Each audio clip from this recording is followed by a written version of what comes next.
for all of those structures for both identification and function. So I could ask you, what is this? Epidural. That's the epidural space. What would the function be of the epidural space? Protection. That's all it is. It gives you a cushion. And what is this layer right here?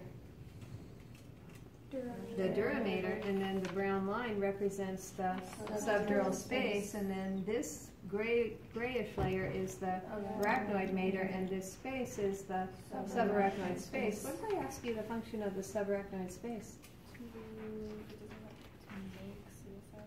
It doesn't. It's where it is. I do find CSF there, but that's not a function. It's just I'm finding it there, right? What does CSF do for me? It does protect. Remember, it gives you sinus, right? And that's a way of getting rid of those wastes into the venous yucky blood of the superior sagittal sinus, right?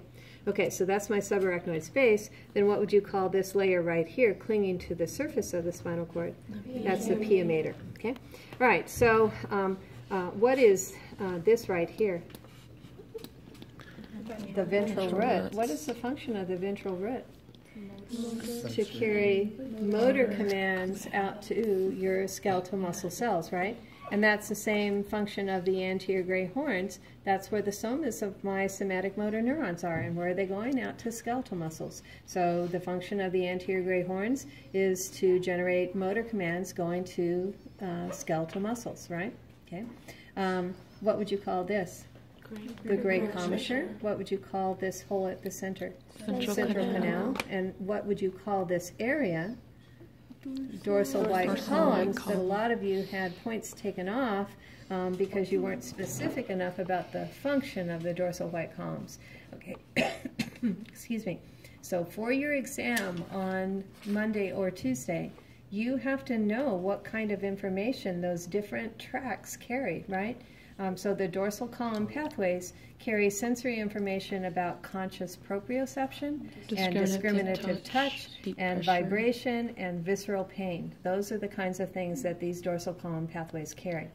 The spinothalamic pathways are out here, and then you have some that are right here. Okay, so you have ventral spinothalamic pathways and lateral spinothalamic pathways. They carry crude touch, tickle, itch, pain, temperature, sexual sensations, any of those. And you don't have to tell me all of those. You only have to tell me one of those things, right? Not that I would ask spinothalamic pathway on here because it doesn't take up this entire white stuff. So your corticospinal tracts, your motor tracts coming down, take up some of this too. So I really can't ask you the function of these lateral white columns. If I did, it would be very vague what you would end up telling me. And the same with these ventral white columns. But these dorsal white columns are only sensory tracts. And so tell me what kinds of sensations they carry. Discriminative touch, vibration, conscious proprioception, visceral pain. Okay? All right, so that's the kind of sensations carried by them. Okay? What would you call this right here? Dorsal root. Is it sensory, motor, or both? Sensory. Just sensory. How about that ventral root? Sensory, motor, or both? Motor. Just motor. But where they come together, right here, that's what I'm going to call a spinal nerve. Okay? Right? So as I have this spinal nerve, I see a big bump associated with my dorsal root. This big bump is the dorsal root ganglion. Okay? All right? And then as soon as I have my spinal nerve, then my spinal nerve is going to branch into a dorsal ramus of the spinal nerve, which is small, and a ventral ramus of the spinal cord, which is large. Okay? And the dorsal ramus of the spinal nerve is going to and from your posterior trunk. Isn't this your spinous process on the back side of the vertebra? So this dorsal ramus is carrying things to and from your posterior trunk, sensory and motor, to and from your posterior trunk. Okay? Whereas the ventral ramus is much bigger because it's carrying sensory and motor fibers everywhere else, right? Okay? All right. Branching off of this ventral ramus, I see this communicator to my sympathetic chain. So this entire thing, if I put tape from top to bottom and said whole thing, you would just tell me sympathetic chain. But what I asked in lab the other day was just the green part, just the bumpy part, and I said bump. And so that's a sympathetic chain ganglion, okay? So where the confusion came from is whether this was a white ramus or a gray ramus, okay? Well, it's a gray ramus because this is a cervical vertebra. I didn't cover that up, and you should have known that anyway because of this bifid spinous process and this transverse foramina that has the blood vessels in it. It's the only type of vertebra that has the transverse foramina and the transverse processes, right? Okay.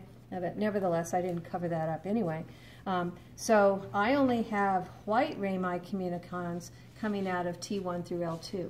Okay. So if this were a thoracic vertebra, I would see a white ramus communicans coming out to communicate with this sympathetic chain too. Okay.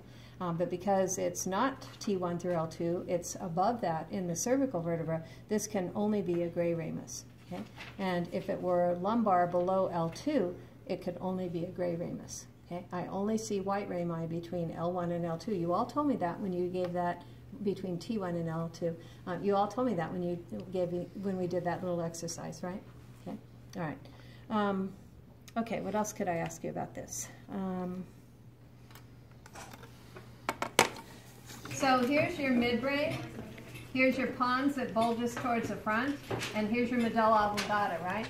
And then this is just your spinal cord all the way down. So I could put brackets around this last part of your spinal cord and ask you what this is, and you would tell me that that is the, what's the very end of the spinal cord? Conus medullaris. Do you see how it's tapering? Do you see how it tapers? Okay. So that's a, sometimes I ask that for extra credit on your lab exam, okay? So that's your conus medullaris, okay? All right, so starting at the level of T1, do you see the T and the 1? Okay. Starting at the level of T1, I see the white rami communicans, and I see gray rami communicans extending from the sympathetic chain all the way down back to the spinal nerves. Do you see them? Okay, so I have gray rami communicans at every single layer. I only have white rami communicans from T1 through L2. Okay, all right.